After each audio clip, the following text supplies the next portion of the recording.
தமிழ் சினிமாவின் முதல் கதாநாயகி டிபி ராஜலட்சுமி அவர்களின் வாழ்க்கை வரலாற்றை பற்றி தெரிந்து கொள்வோம். வாருங்கள், வாங்க வீடியோவுக்குள்ளே போவோம்.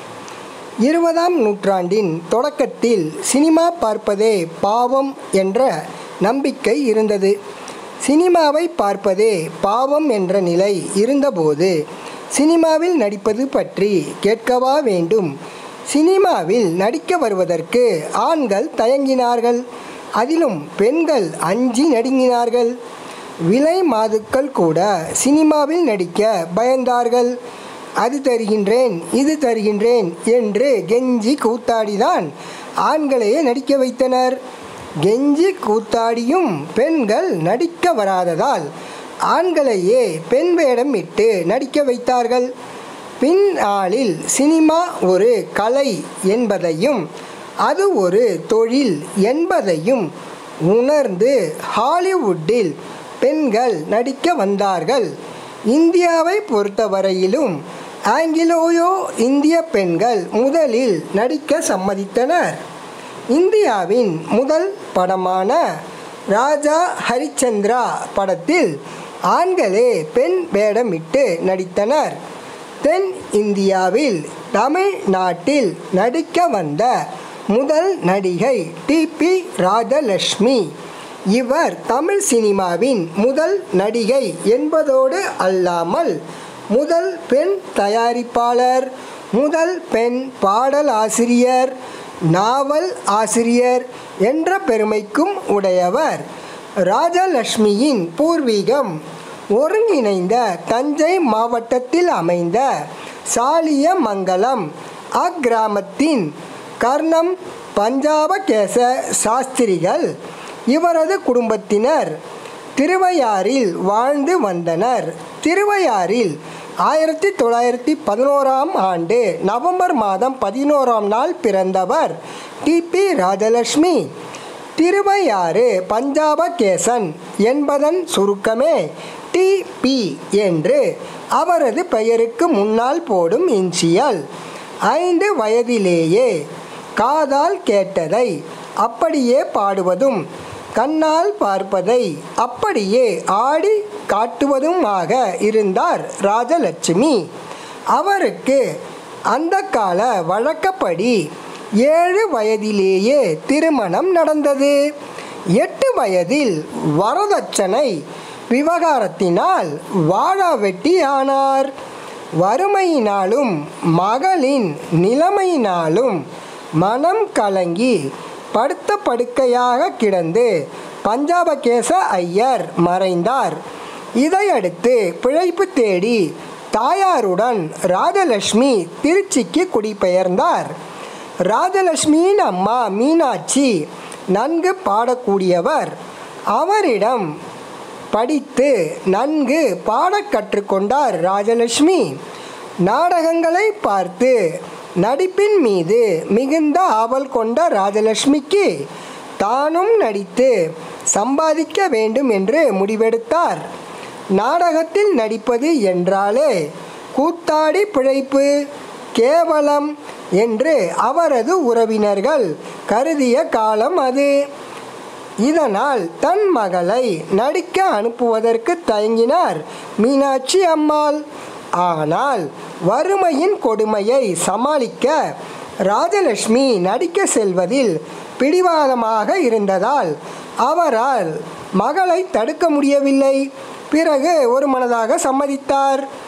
மதுரை சாமண்ணா நாடக கம்பெனியில் சேர வாய்ப்பு கேட்டு தேடி சென்ற போது ஆண்களுக்கு மட்டுமே வாய்ப்பு, பெண்களுக்கு இல்லை என்று மறுத்தனர்.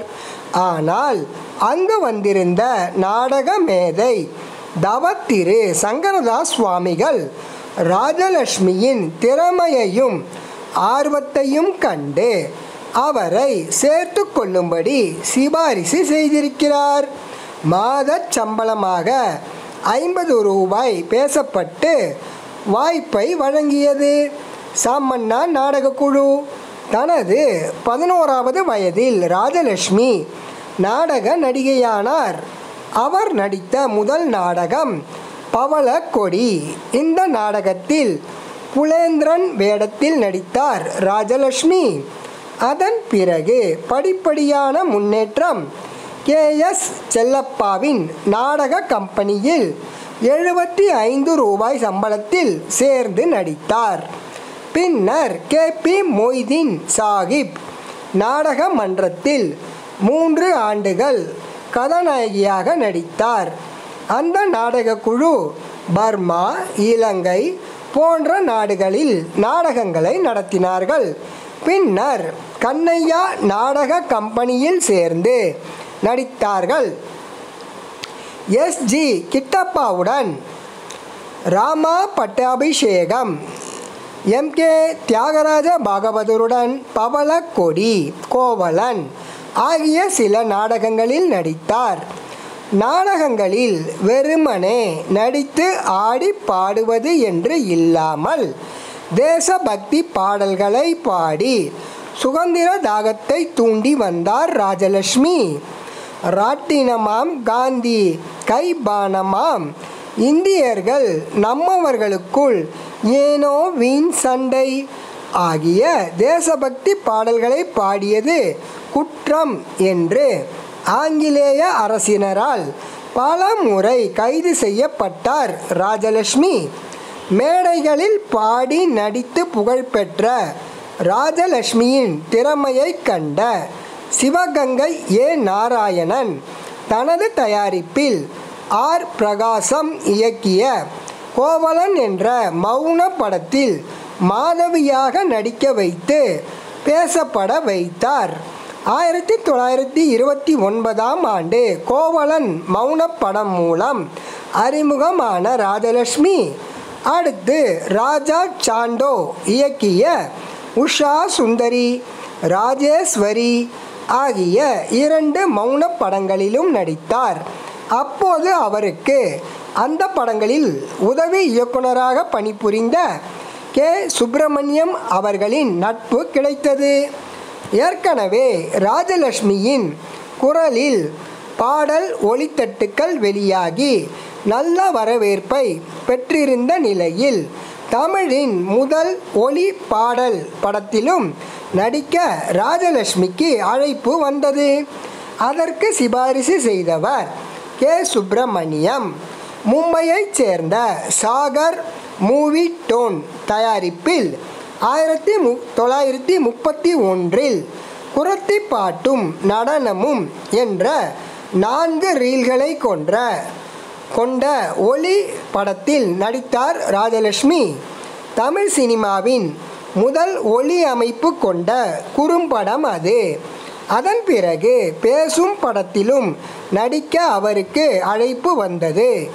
உதவி இயக்குனராக இருந்த அதே சுப்பிரமணியன் அழைத்து, உங்கள் திறமைக்கும் குரலுக்கும் பேசும் படத்தில் நடிக்கும் வாய்ப்பு கிடைத்திருக்கிறது, பம்பாய்க்கு போகலாம் வாருங்கள் என்றார்.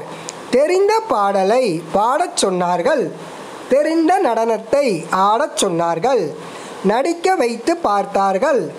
அந்த சோதனையில் எல்லாம் டி.பி. ராஜலட்சுமி வெற்றி பெறவே காளிதாஸ் படத்தில் நடிக்க அவருக்கு வாய்ப்பு கொடுத்தார்கள். ஆமாம், தமிழின் முதல் பேசும் படமான காளிதாஸ் படத்தில் கதாநாயகியாக நடித்தார் ராஜலட்சுமி. இந்தியில் முதல் பேசும் படத்தை தயாரித்த ராணி தயாரிப்பில் அவரது உதவியாளர் எச்.எம். ரெட்டி இயக்கத்தில் காளிதாஸ் படம் உருவானது. அந்த படத்தில் கதாநாயகன் தெலுங்கு என்பதால் அவர் தெலுங்கில் பேசி நடித்திருப்பார். கதாநாயகி ராஜலட்சுமி தமிழர் என்பதால் அவர் தமிழில் பேசி நடித்திருப்பார். துணை நடிகர்கள் அனைவரும் இந்திக்காரர்கள் என்பதால் அவர்கள் இந்தியில் பேசி நடித்தார்கள். இப்படி பல மொழிகளில் பேசி தயாரான காளிதாஸ் படம் 31/10/1931 திரைக்கு வந்தது. சென்னையில் சென்ட்ரல் தியேட்டரில் படம் ரிலீஸ் ஆனது. காளிதாஸ் படத்திற்கு மிஸ் டி.பி.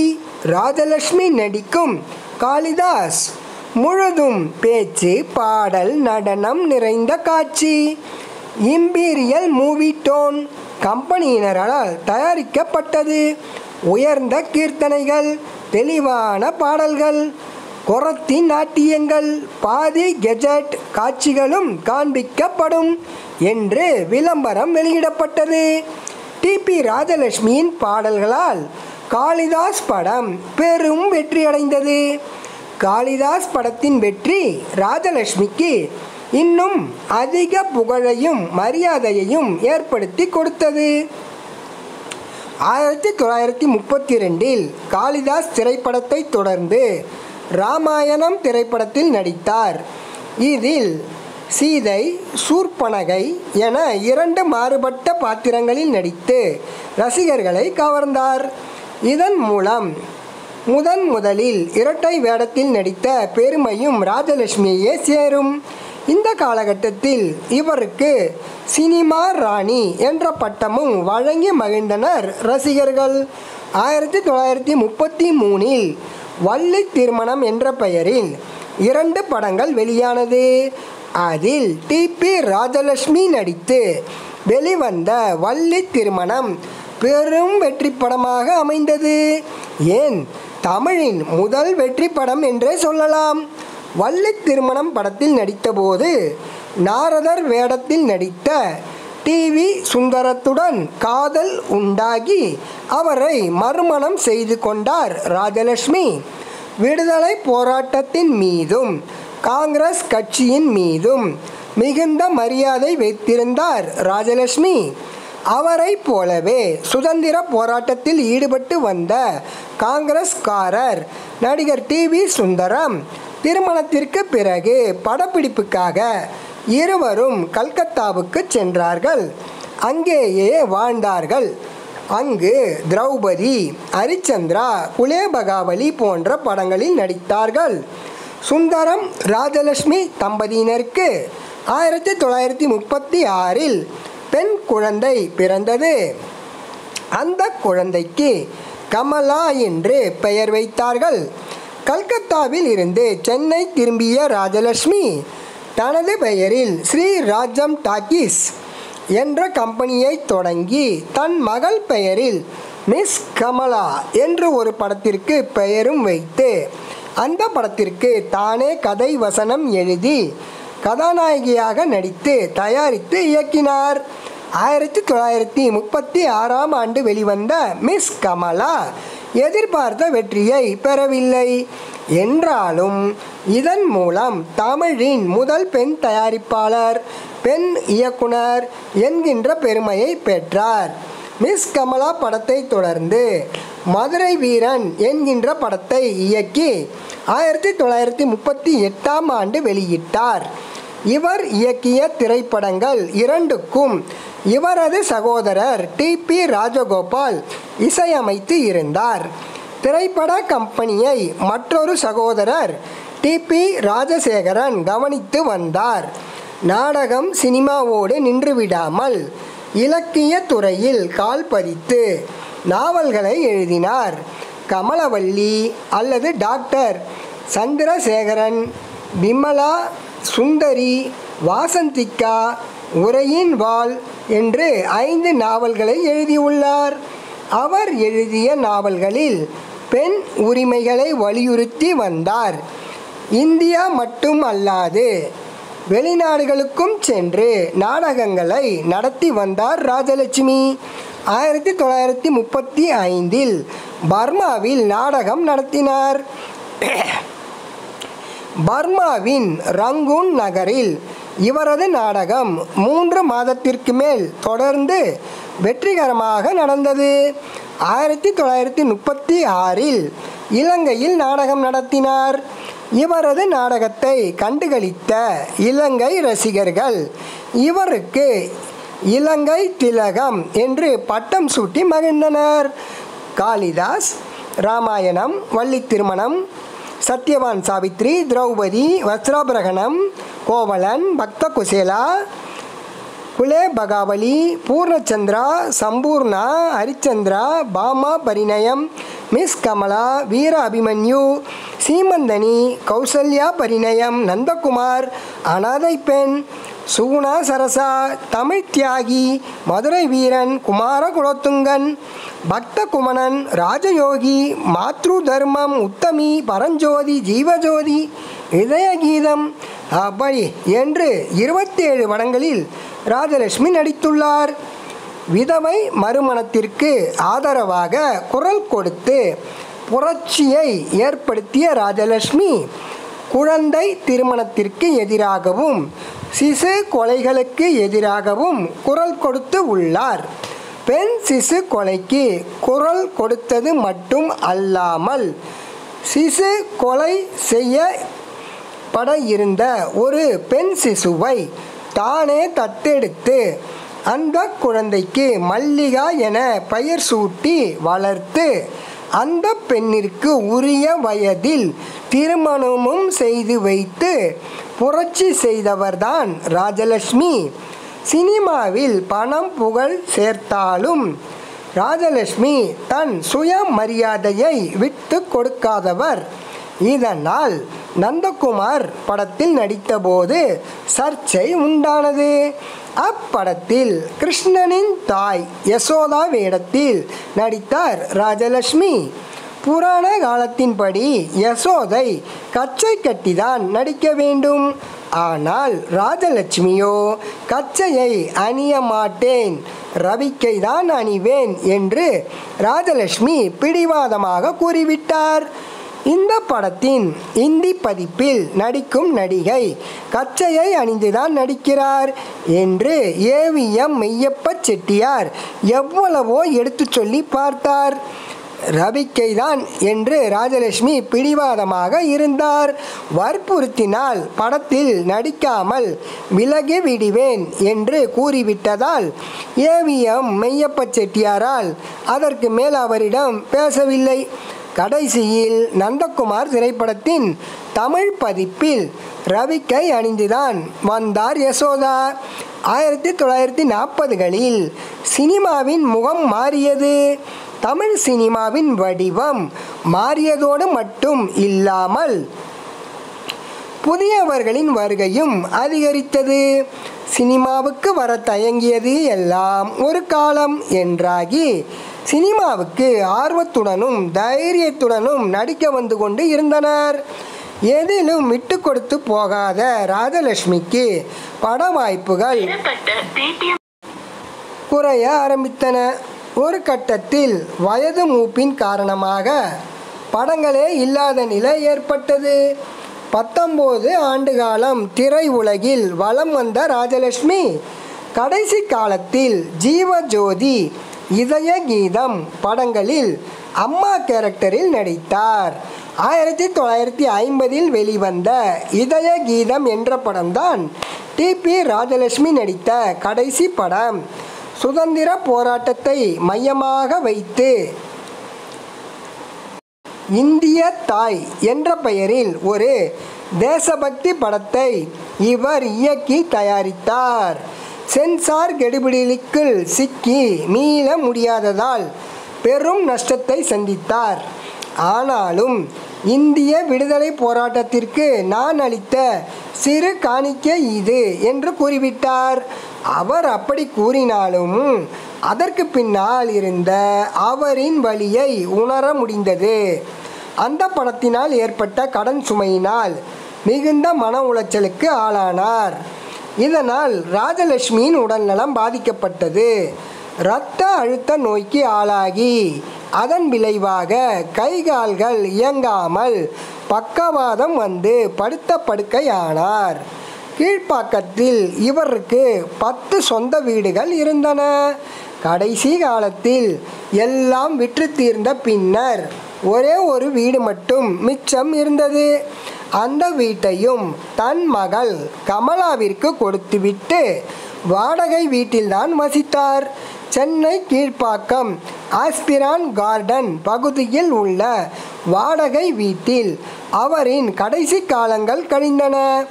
காலத்தின் கோலத்தை நினைத்து நினைத்து மனம் உடைந்து போன ராஜலட்சுமி நினைவு இழந்தும் போனார். இனி இழப்பதற்கு உயிரை தவிர வேறொன்றும் இல்லை என்ற நிலையில் நாட்கள் நகர்ந்தபோது 1964இல் அவர் அதையும் இழந்தார்.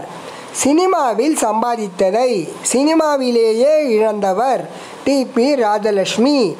ரசிகர்களால் சினிமா ராணி என்று கொண்டாடப்பட்ட அவர் இன்று தனது படங்களின் மூலம் நம்மோடு வாழ்ந்து கொண்டு இருக்கிறார். இந்த வீடியோ உங்களுக்கு பிடிச்சிருந்தா லைக் பண்ணுங்க, ஷேர் பண்ணுங்க, மறக்காம சப்ஸ்கிரைப் பண்ணுங்க நண்பர்களே. அடுத்த வீடியோவில் வேறு ஒரு தகவலுடன் உங்களை சந்திக்கின்றேன். நன்றி.